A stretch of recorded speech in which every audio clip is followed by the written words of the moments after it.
What is going on, Ship It Nation YouTube station? We're back with the Friday edition of the NBA show. We're 30 minutes not behind. We knew we were going to be 30 minutes behind. We certainly appreciate you staying in there with us. I had a little something to do this afternoon. Appreciate my guy Hebrewcheetah being able to accommodate me. But what's going on, Hebrewcheetah? How's your Friday? Big slate. I opened up DraftKings and Deuce McBride was preloaded already in the point guard position. Talk to me about this slate. What's going on, my man? Yeah, doing pretty well. It's injury-riddled slate. We have a surplus of value. I would not be surprised tonight to see a ton of money left on the table in the optimal lineup. I mean, we have some really, really strong value tonight, so that's going to kind of dictate where we go with our builds. But yeah, I mean, it's a pretty solid night. We got De'Aaron Fox heading back to Sacktown after talking all that shit about Sacramento and the organization. So we'll see if he comes out firing. Got a big injury tag on Jokic, who is probably going to play, but that game has a really nice total. And then Jalen Brunson, who just got ruled out, even though everybody was already kind of expecting him out, but confirmed out just before we went live, as well as Mitchell Robinson. But yeah, a lot to talk about. So we really don't have much time to waste. Let's get right into it. Yeah, let's get right into it. Not much time to waste. Hopefully get out of here in 45 minutes to an hour. But we're going to go through the stone like we do every time that I host a show. I love doing this, but we got the Cavs at the Hornets. You see that big boy spread up there. You got 16 points on the stone. Talk to me about this game. Cavaliers at the Hornets real quick, just breaking down the injuries. No real injuries to report for the Cavs. So they're fully healthy. LaMelo is going to play tonight. Nothing major to report on the Hornets side outside of Mark Williams being out. Obviously, Brandon Miller has been out. Most of the other guys have been out as well. And talk to me, Cavaliers, 125 total for them at the Hornets. Yeah, Cavs been playing as good as they have been all season long. They have kind of been letting teams hang around a little bit too much. They allowed the Heat to kind of hang around on the back of Bam Adebayo. But tonight I have a lot of confidence that they're going to probably steamroll this Charlotte team, who's going to be without their starting center. Charlotte's been pretty bad post All-Star break, bottom 10 in defensive rating, or bottom 7 defensive rating, and dead last in offensive rating, whereas Cleveland, the top offense in the league, top 3 in defense. So yeah, they should have no issues putting up a ton of points here. I'll just hit on the Charlotte stuff quickly because I think it's kind of straightforward. I'm not really considering the spend-up guys because I just don't think they're going to be able to hang around. We have seen Bridges put up really big scores in some games that do stay close. I think that Cleveland should be able to run away with this one pretty quickly, so I don't really have a ton of interest in LaMelo or Miles Bridges. It is Bridges that does see the biggest increase in usage with Mark Williams off the court this season, 1.3 fantasy points per minute. But it's going to be the centers that I have the most interest in here. 3.7K for Nurkic, 3.3K for Moussa Diabate. One of these guys is going to start and should play close to 28 minutes while the other plays around 20. They're nearly identical in their per minute production with Mark Williams off the court this year.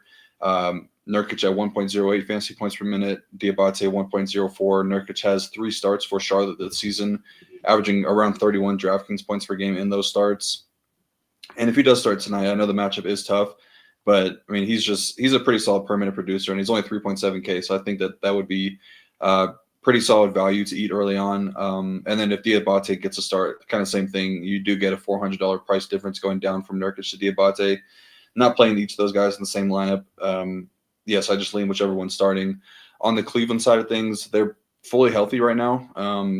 So don't really have a ton to love here. If I did have to choose one, it would be the front court guys.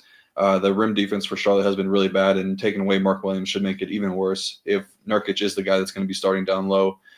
So yeah, I think Mobley and Allen are probably the 2 guys I would keep in my player pool. We've seen in some of these games where Cleveland blows them out that Donovan Mitchell and Darius Garland kind of get their minutes cut.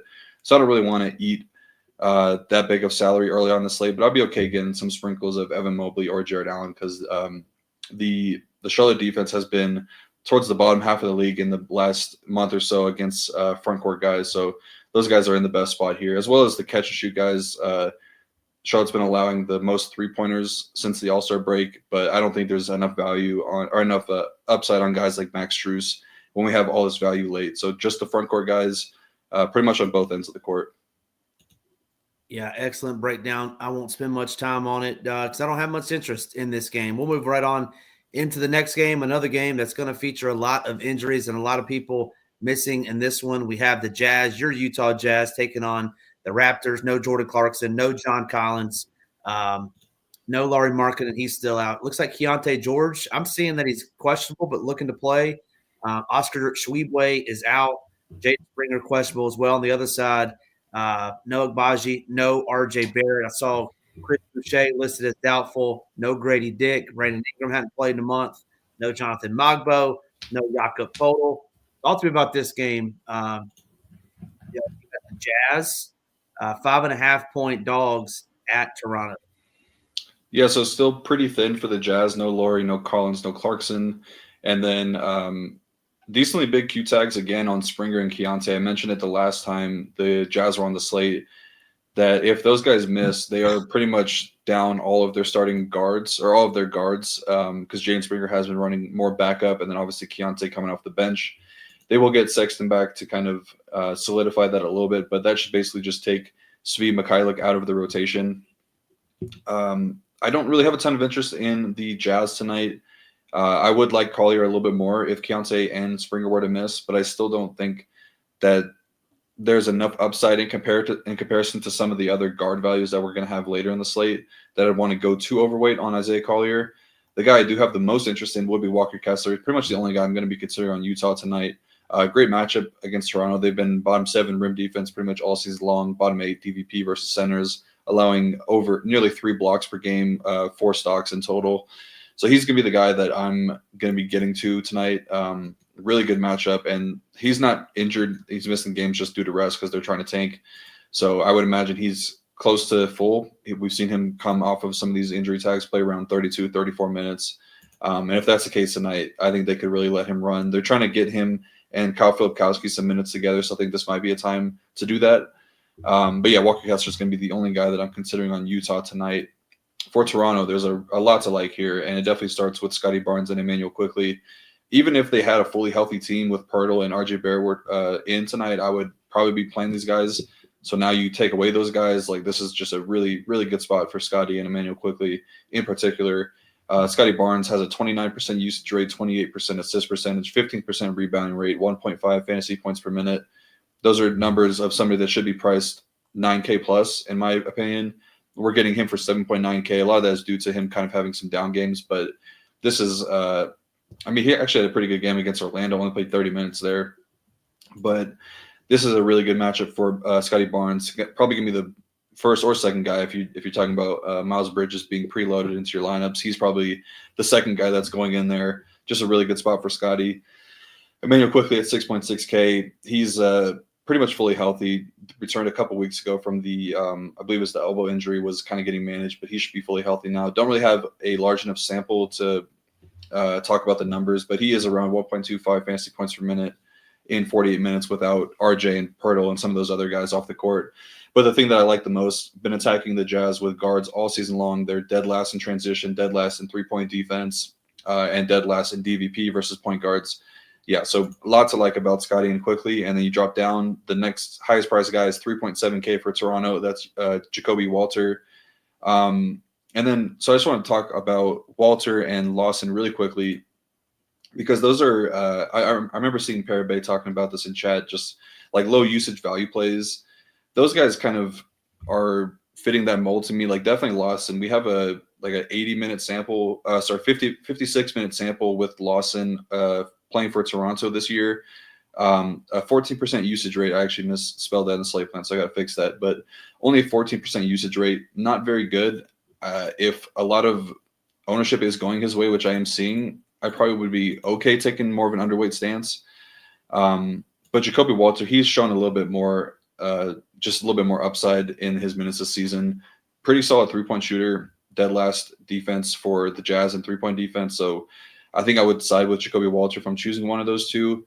But Orlando Robinson, it's a good matchup. Jazz have been pretty solid with the rim defense all year long, but still giving up a ton of fantasy points, and mainly that's due to them giving up so many steals and blocks. So no Poeltl, no Mobo, and then now no what's his name? Chris Boucher will be out tonight. So there's basically no other power forward or center on the roster behind Orlando Robinson. He's started twice for the Raptors this season, played 31 minutes and then only 20 minutes, but they were much healthier in those games. There's a good chance that he's topping 30 minutes tonight in a matchup that I really like. So he's one of the better values on the slate, in my opinion. And then Jamal Shead should be in there for a handful of minutes, backup point guard, probably getting some overlap with Emmanuel Quickley as well. And then with no Boucher, that should bring Jared Rhoden into the mix. I don't really have much to say about him. And then Garrett Temple, like Jameson Battle, I don't think you're playing those guys. It's really Scotty Barnes and Quickley, the 1A, 1B option. I like Jacoby Walter, really like Orlando Robinson, and then I'm okay with some Jamal Shead and AJ Lawson, but probably would prefer to be underweight on those guys.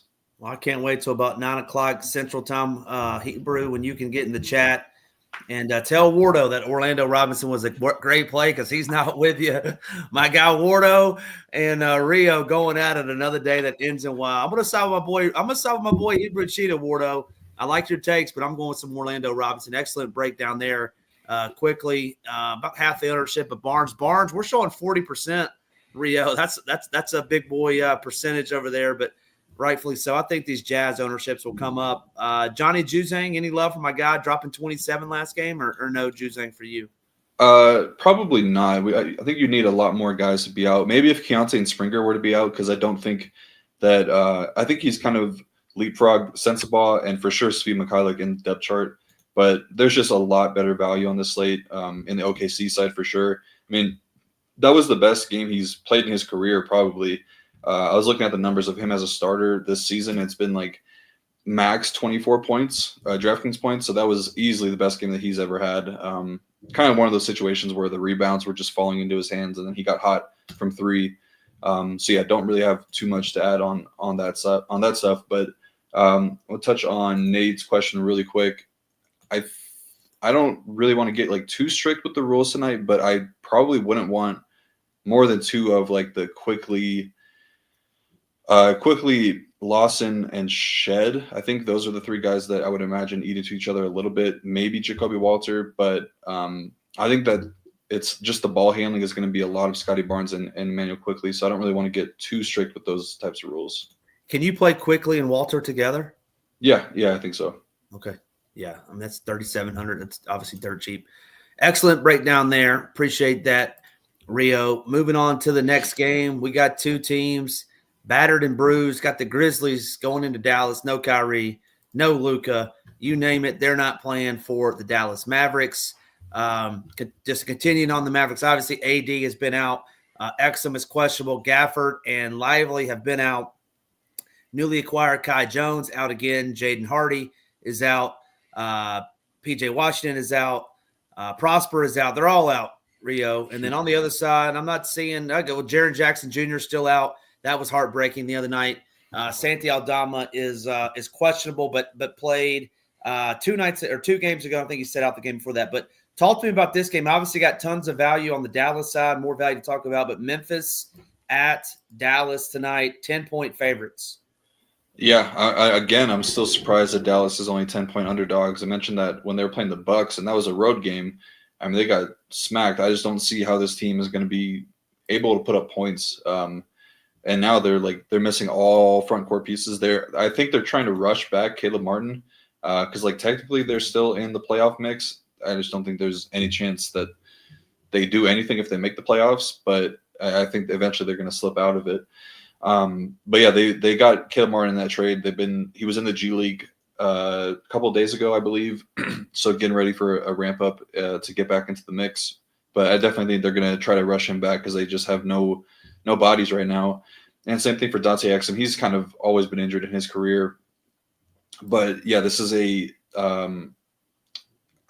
situation I kind of prefer to avoid again, just because I just don't see this team doing much in the minutes that they're out there. It was really surprising to see how many minutes they allowed Dwight Powell and Klay Thompson to play because the game was already out of hands, and we had Klay get up to 34 minutes, I believe. 34 minutes. Shot the ball really well. I mean, he took a ton of shots, which was good to see. But I thought it was just some mismanaging of the vets playing him deep into a game when they had no chance to win.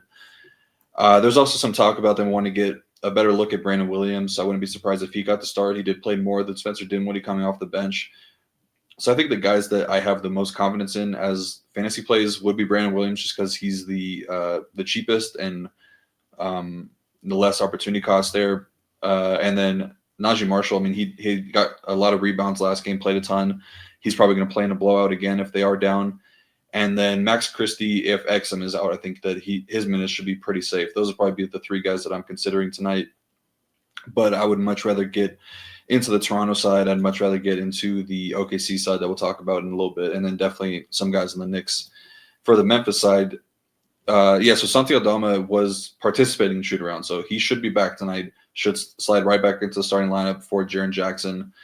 But starting with Ja, it's an okay spot. I would say that the Mavs still do have some decently solid on-ball defenders when it comes to defending guards versus their rim defense being terrible. I forgot to mention that, but they're like bottom 4 in rim defense post All-Star break, allowing dead last in rebounding. Bottom 8 in rim defense, dead last in rebounding. But Memphis has kind of been slipping as well in defense, so maybe that's why Vegas thinks that Dallas can keep this game close. But yeah, Ja, he's been okay with Jaren off the court this season. Does obviously sees a decently big increase in usage rate, only 1.27 fantasy points per minute, only averaging 36 DraftKings points in 3 games without Jaren this season. Probably not playing a ton of minutes. But should have no issues getting to the basket. He's a very drive-heavy guard. Should have no issues scoring around the basket. I don't know. I'm okay with Ja. I don't love it. Same thing with Bane. He's priced up now, only 200 less than Ja. Does have more of a minute ceiling there, and does see the biggest increase. Or he's second in usage behind Ja in minutes without Jaren off the court. Same thing in points per minute. He's right behind Ja there.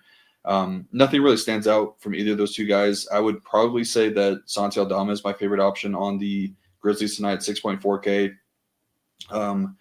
He started twice for Jaren Jackson this season and put up 38 DraftKings points in one of those games. He's probably going to be playing around 32 to 34 minutes tonight. Very solid per minute producer with Jaren off the court, 1.1 fantasy points per minute. Just a lot less opportunity cost spending down for a guy like Santi, who I think has similar upside, like at least from a per minute standpoint. So yeah, I think he's my favorite. And then Edey, he's going to have to be very efficient in the minutes that he's on the court because he's not really seeing too big of an increase in minutes. But yeah, this is a good spot for him just with how bad the rim defense has been for Dallas and how bad the rebounding is. So kind of mentioned it when they were playing the Suns a couple of days ago. Like he could put up a double-double in 18, 20 minutes and pay off in a pretty big way. But you are asking for a lot because he's unlikely to play like 25 to 30 minutes. He's probably capping at like 22 to 24, I would say. But yeah, Santi is my top option on Memphis tonight, and then those Dallas guys that I mentioned. Yeah, excellent breakdown. I think I'm with my guy Al Money, Brandon Williams, 3,800. If he's starting Rio, where do you rank Brandon Williams versus like Deuce and Walter and some of those OKC guys? If he's starting, then I would probably put him ahead of some of the OKC guys. I'll talk about why I think that is when we get to that game, but I still think he'd be pretty far behind Deuce. I'll talk about it when we get to the Knicks game as well, but it's just Deuce is going to play so many minutes tonight. Yeah. No, excellent breakdown there. And so I saw a couple Edey quotes in there. What you didn't really mention Edey at 4,800. Any love for him going against literally zero bigs? No, I talked about him a little bit. Oh, did you? Yeah, they could go back and see that. Basically, the rebounding and rim defense has been very poor for Dallas, rightfully so, with having no front court guys. But you just need you're kind of asking for a lot from him in short stints. Yeah. Excellent breakdown there. We're going to be moving on to the next game. Finally, a decent real-life game, I guess. Not a very good one for daily fantasy purposes, but we got the Timberwolves heading into Miami. Only a 215.5-point total. Timberwolves, 5.5-point favorites going into this one. You got Dante DiVincenzo. Y'all were saying his nickname. You were saying his nickname in the chat the other day, and I had no idea who you were talking about. I think a lot of the times I make up nicknames for guys, and I should probably stop doing that because not everybody is on the same page as me. I definitely went on the same page. I had to go Google that, but my boy Dante DiVincenzo, Ant-Man, Jaden McDaniel's been playing very well. Looks like Rudy Gobert. We have Rudy Gobert coming back. Is that accurate? Let me look at this injury report, but Rudy Gobert's questionable tonight. Bam Bam, who just went ham. He looks like he's going to play. Tyler Hero's questionable, but looking to play. Nobody else is out. Ware is out. Jovic is out, and Andrew Wiggins is questionable. Talk to me about this game, Timberwolves at the Heat.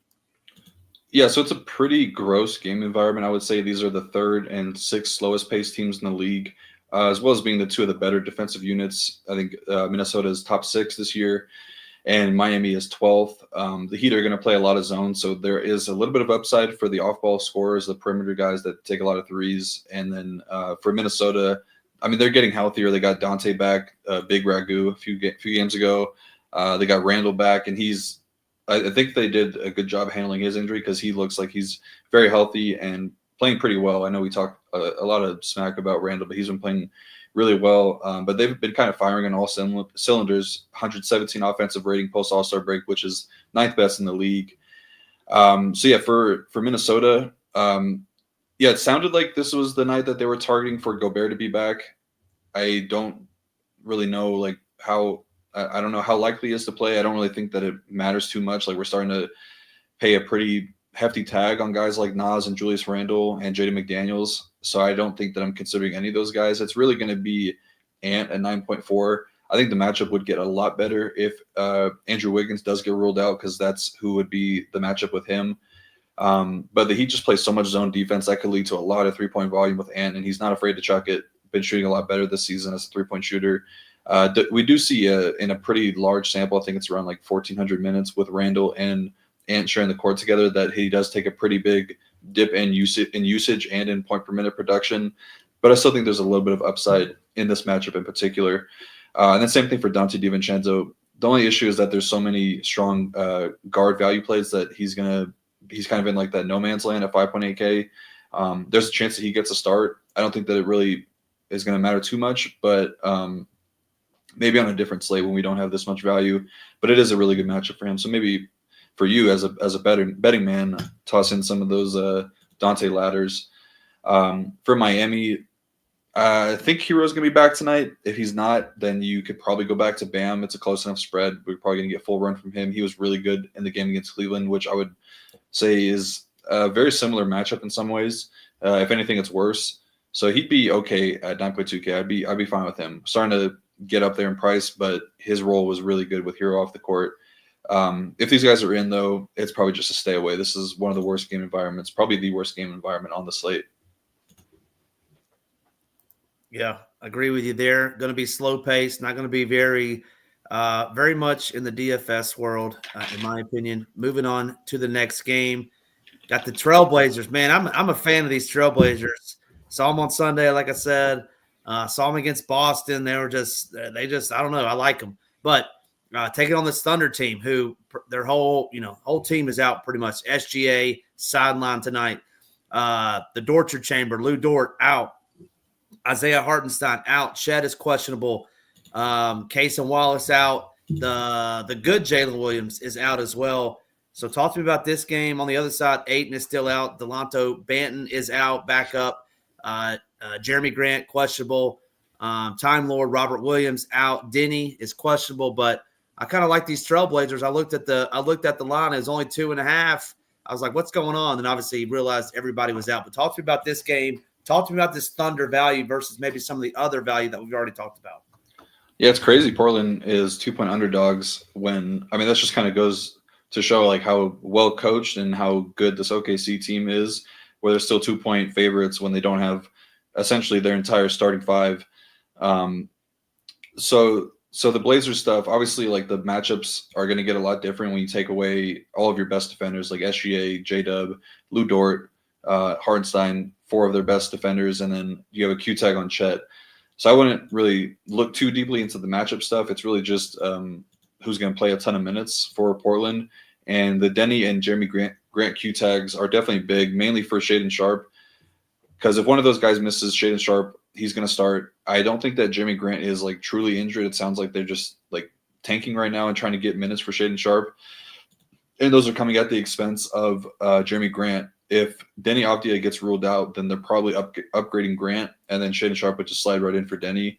So Shaedon Sharpe would be probably the only guy that I'm considering tonight on Portland. He's just been playing really well. He has a ton of upside from a minute standpoint. Chauncey Billups has been very willing to play him 40 to 40 plus minutes and sometimes this season.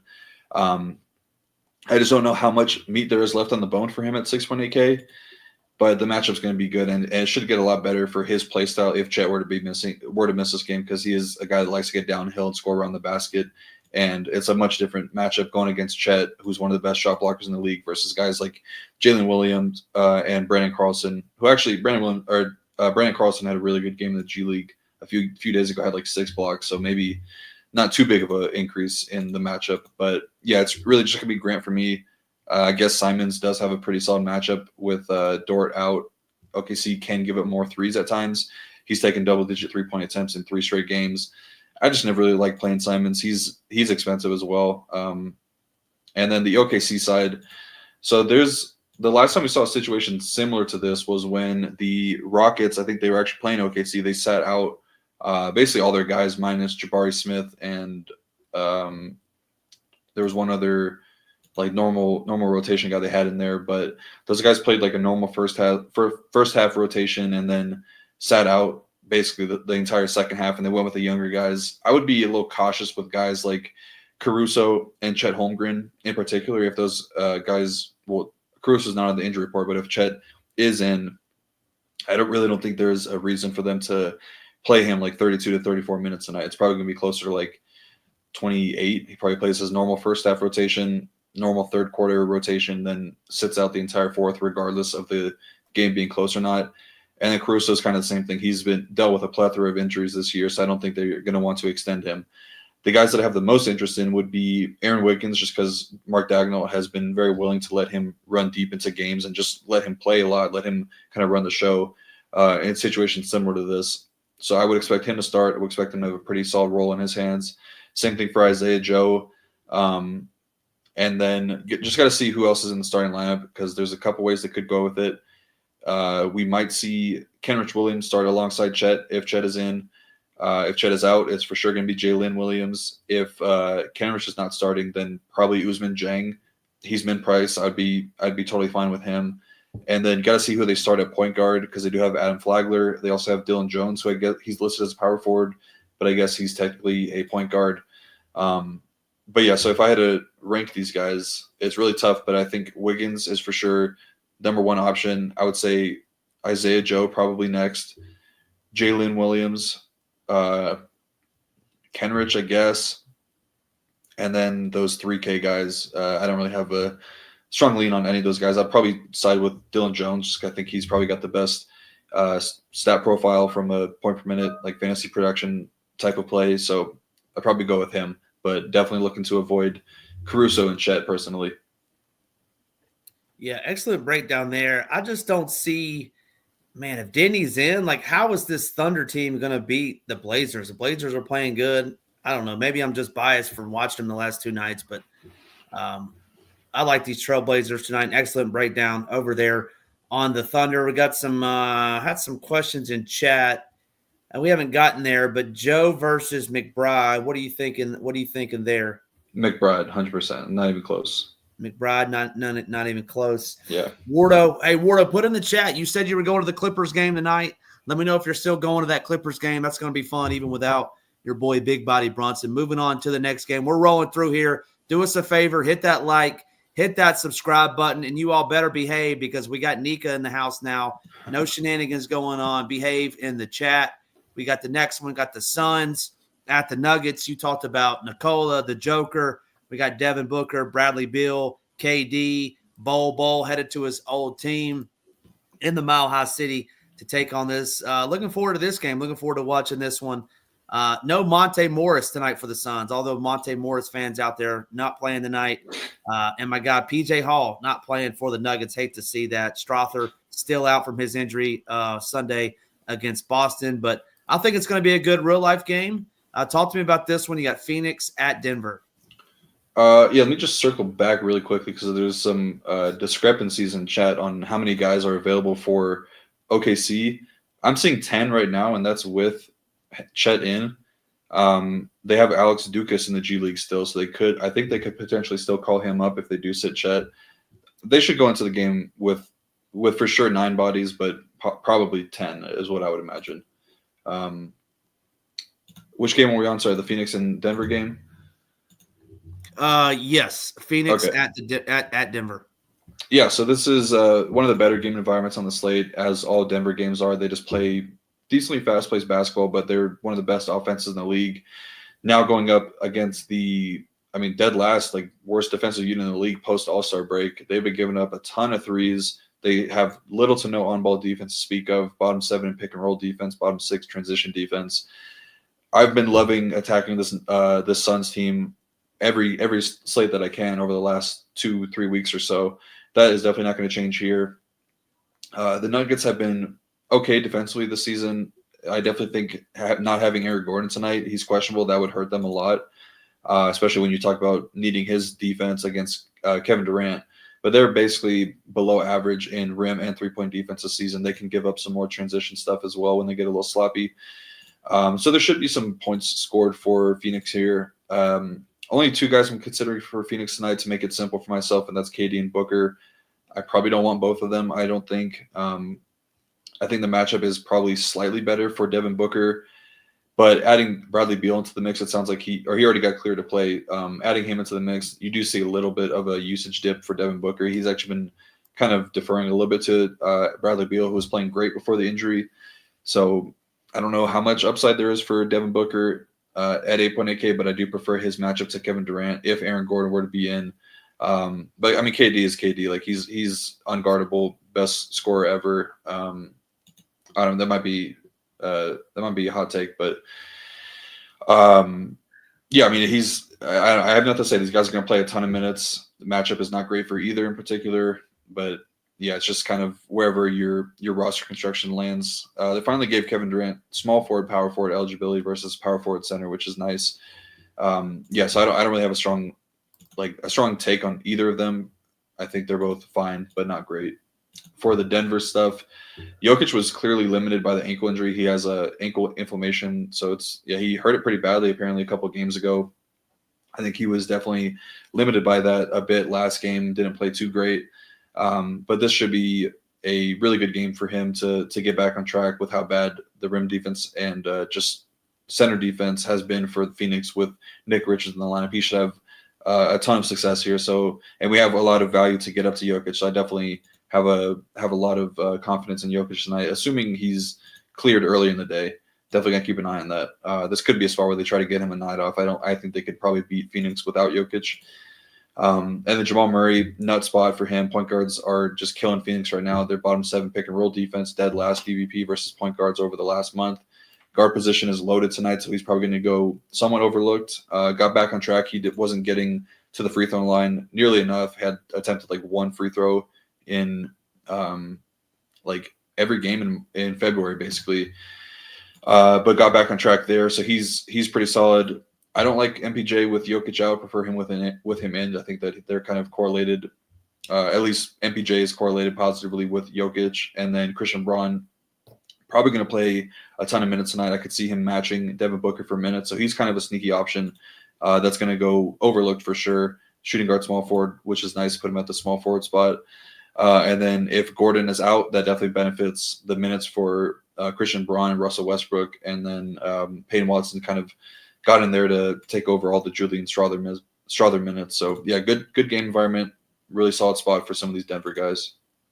Yeah, excellent breakdown there.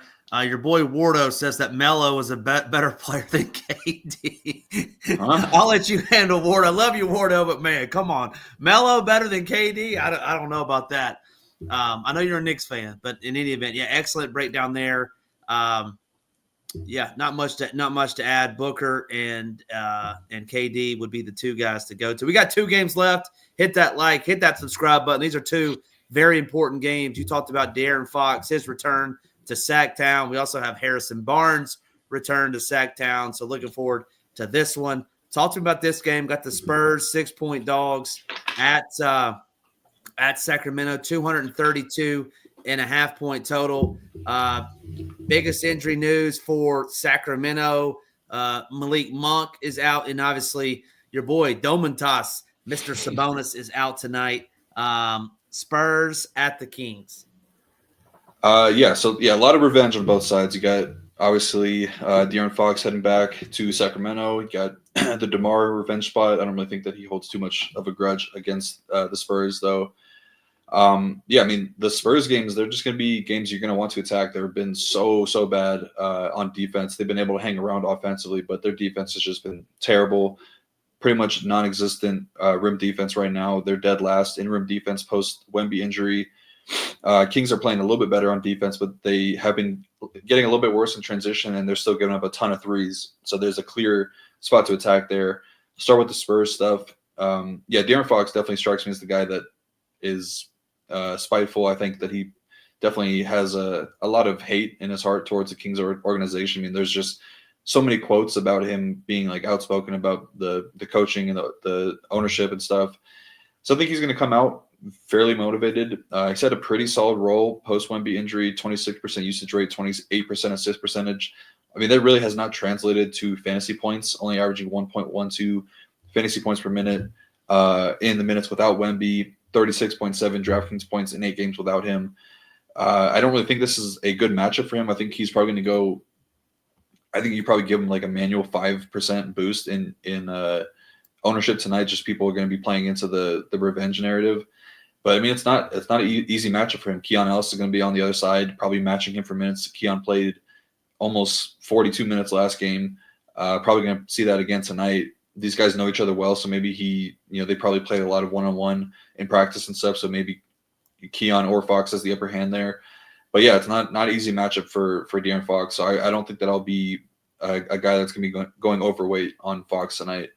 Matchup is really good for Devin Vassell. He had a huge game, best game of his career for sure. Just came out of nowhere, but it's a very favorable matchup for him with the Kings allowing the most catch-and-shoot threes and the most threes this season. So I don't mind him not playing pretty much anybody else. I talk about it a lot. Like, I don't know why they're playing Chris Paul over Stephon Castle. I don't know why they're playing Harrison Barnes over Keldon Johnson right now. So I don't really want to mess with those guys. Just I don't really know what they're going to do.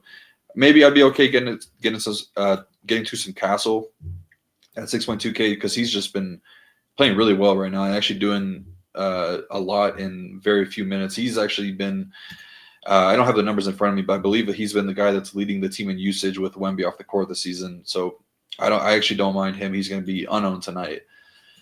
For Sacramento, a lot to like here. Definitely starts with LaVine and DeRozan. These two guys were the guys that just dominated the usage last game. I mentioned it. Like, you're adding a guy like Keon Ellis, who's a low usage guy, for Malik Monk, who's higher usage. That's definitely going to funnel all of the usage, all the touch time to LaVine and DeRozan, and the numbers backed it up. DeMar posted a 37% usage rate, 21% assist, 6% rebounding rate, had 12 drives, 5.5 minutes of touch time to LaVine's 21% usage, 19% assist, 5% rebounding rate, 8 drives, and LaVine led the team in touch time, 7.1 minutes there. So LaVine basically running the point guard role. DeMar is going to be the number one option on offense, scoring the ball. Really good spot for both of those guys with how bad the rim defense has been for San Antonio. Their pick and roll defense is bottom half of the league as well, which is a plus for LaVine. And the transition defense has not been great either. So lots to like about those guys. Joe Val been stepping up in a really big way for Sabonis. He's like kind of had the same role essentially. You look at the front court touches and assist rates and all that stuff. And I think that like he is very similar to Sabonis in some ways. Obviously Sabonis all-star, a lot better, younger, all that stuff. But just the numbers, I mean, he's been putting up some pretty big numbers. Played 32 minutes last game, went for 48.75 DK points against Jokic, averaging 43.8 over his last 3 without Sabonis, 1.54 fantasy points per minute. He's probably going to be playing like 32 minutes moving forward as long as Sabonis is out. And I still think he's kind of underpriced. Like I mentioned, Eduardo, like he was saying to not play Jova earlier in the week, and I said, come Friday, he's going to be 7K. So he's 6.9K now. Still think this is a really, really good spot for him with the Spurs being dead last in rim defense. And they're also the 3rd worst rebounding team in the league post All-Star break. So, yeah, going to get to a ton of Joe Val tonight. I don't really have much to say on Keegan Murray. Probably would look elsewhere for upside. And then Keon Ellis, like I mentioned, low usage guy, but he played 39 minutes last game in the spot start for Malik Monk. And it probably was trending more like 43. He picked up 3 fouls in the 4th quarter and then picked up his 5th with like 3 or 4 minutes left. They closed with Jake LaRavia. I think they're going to probably be closing with him more times than not. So that could have easily been 42, 43 minutes. He was solid. Went 11, 7, and 3, 4 stocks, 32.25 DK points in that one. Probably matching De'Aaron Fox's minutes and probably outplaying him. So from a minute standpoint, not production. So yeah, lots of like on the King side tonight. Yeah, excellent breakdown there. One question I have: Castle versus Vassell straight up, but basically the same price. Where are you going there if you had to choose one? I kind of lean Castle just because you're not really getting like much of an ownership discount. These guys are going to be unowned, but I just like what I've seen consistency wise for him, like post Wemby injury. So yeah, I'd probably lean Castle. Yeah, awesome stuff there. One game left, and it's a big game to talk about. We got Wardo in the chat, going to be at the game. We got Deuce McBride getting the start. Should see, I'd say 35-plus minutes. We got Karl Anthony Towns, who just got locked down by the King last night, going into L.A. to take on the Beard, coming off his 50-point performance. Bogdanovich was balling, had 20-plus points the last time out. But Norman Powell's still out. Ben Simmons is out. And then the Knicks, you said it a minute ago, will be out without Mitchell Robinson on the second night of a back-to-back and will be without Brunson. I haven't seen anybody else that they'll be missing of significance. But does that raise Karl Anthony Towns with no big man to back him up? Where are you going this one? Knicks at the Clippers. Yes, we still got to wait on the Precious news because he is questionable. We didn't really get an upgrade on him, so I thought that he'd be likely to play tonight with Mitchell Robinson getting the night off. That's obviously pretty big news because after him, like they lost what's his name, Huckporty for basically the entire year. He's out for the next month or so, and then they do have a couple guys that are questionable in the G League. I don't even know who they have as a backup center right now. If they don't have Precious, they might have to just play like OG Anunoby as a small ball 5. Unless, I don't know. I need Wardo to kind of correct me there. It might be this Anton Watson guy, but I don't think they're going to really be playing him much. It doesn't really matter because Cat is probably playing 40 minutes tonight. But yeah, big injury tags on the Clipper side with no Ben Simmons, no Norm Powell, no Derek Jones. Oh, Derek Jones is back. Never mind. So no Norm Powell and then no Ben Simmons. That should help both James Harden and Kawhi from a usage standpoint, and then that should help Zubac from a minute standpoint. Him and Ben Simmons have been kind of eating into each other's minutes a bit. But yeah, it's a good spot for the Clippers tonight. Knicks have been struggling on defense lately, basically giving up a ton of points everywhere, but it's mainly been their pick and roll defense that's been really, really bad, which is not great for this matchup against James Harden tonight. They're bottom 2 in pick and roll defense, I believe. But the Knicks, they should have some chances here to put up some points as well. The Clippers are bottom half of the league, or bottom 6 in defensive rating over the last 8 games, pretty much post All-Star break. So it's a decent spot for these Knicks guys as well. Only seen one game without Brunson this season for the Knicks, and Cat put up a huge stat line. That was a really good game for him. It was a great matchup as well against my Jazz. But he went for 31, 21 rebounds, 4 assists, nearly 70 DK points. Been kind of trending down a little bit from a shot-making standpoint. Only made 1 3 in 4 of his last 5 games, but still playing a ton of minutes. And that should continue here on the back-to-back. We have a 400-minute sample with Cat on the court and Brunson off. He obviously sees a really big increase in usage, 7% there, 1.58 fantasy points per minute. A little bit of a tougher matchup, but I still think that his style of play, like he can take centers off dribble.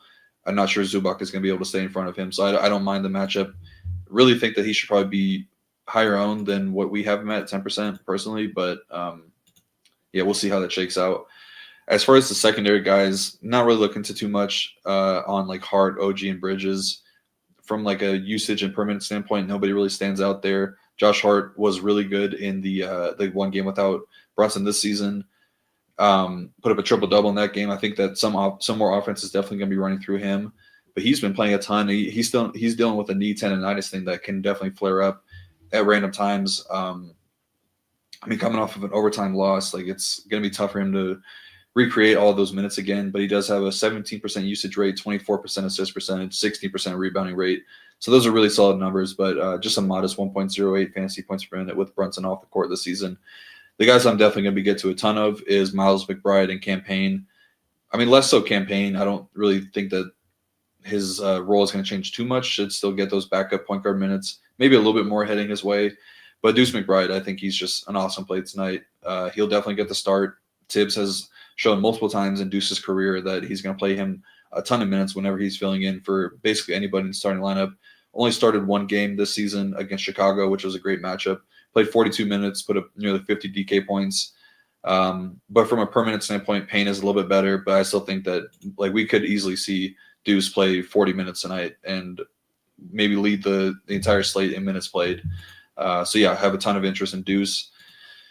On the Clippers side, I like the match for Harden. Like I mentioned, the pick and roll defense for the Knicks has been very bad. He's coming off of a 50-point outing against one of the best defenses in the league in the Pistons. Took it to Malik Beasley, who was saying that he's easy to guard apparently. But yeah, had a really good game there. First 50-point game at Intuit Dome. Yeah, a lot to like for Harden tonight. Don't really love Kawhi. I think he's going to get the OG assignment. The one thing that has been good to see, Ty Lewis staying true to his word, has seen a really big increase in usage or in minutes in the second half of the season, played 37 or more in 3 straight games, even touched 40 in one of those games. So I think the matchup kind of means a little bit less if you're going to be getting 38 from Kawhi, but he's starting to get up there as well with that 7.8K price tag. And then it's a sneaky good spot for Zoo, Big Zubac. Knicks allowing the 5th most rim points per game over the last 10 games. It does bring a little bit of foul risk going up against Cat, but no Ben Simmons. I think that's going to solidify his minutes. He's probably playing 35 on the low end and maybe even some upside for a little bit more. I don't really think that I'm going to get to too much of the secondary plays. It's just too much value on this slate. Yeah, man, there you have it. No better breakdown right there. Deuce McBride, 4,200. Really like that. We're going to get on out of here, but hey, I got to do a 6X, 6K play of the day. Hebrew, I got one in the chamber. If you don't have one, I'll give mine out. But who do you like, 6X, that's 6K or under today? There's a couple guys that stand out. We only get one. Okay, only get one. And don't steal my guy. I'm going to go with Walker Kessler. Walker Kessler, 6X, 6. How much is Kessler today? 6.6. So quadruple sixes. Quadruple sixes. There we go. Kessler, Raptors been brutal all season long, guarding bigs. I like that pick a lot. I'm going to go the game below that. I'm going to go with 6K, Najee Marshall against this Grizzlies, up and down. Najee should see 30-plus minutes. Grizzlies have been struggling with power forwards, small forwards all season long, and you have no Jaren Jackson Jr. in there. Give me some Najee Marshall for that. Hey, we certainly appreciate you tuning in today. Make sure you hit that like, hit that subscribe button on the way out of here. Hey, we'll have you locked and loaded all weekend long with showdown content from my guy, BJ. I'll be with you on Sunday. But, Rio, appreciate you filling in for BJ today. Thanks for everybody tuning in. Appreciate the banner. Appreciate the questions. I'll be back on Monday. Rio has me next Friday, but we'll see you next week. But let's ship it.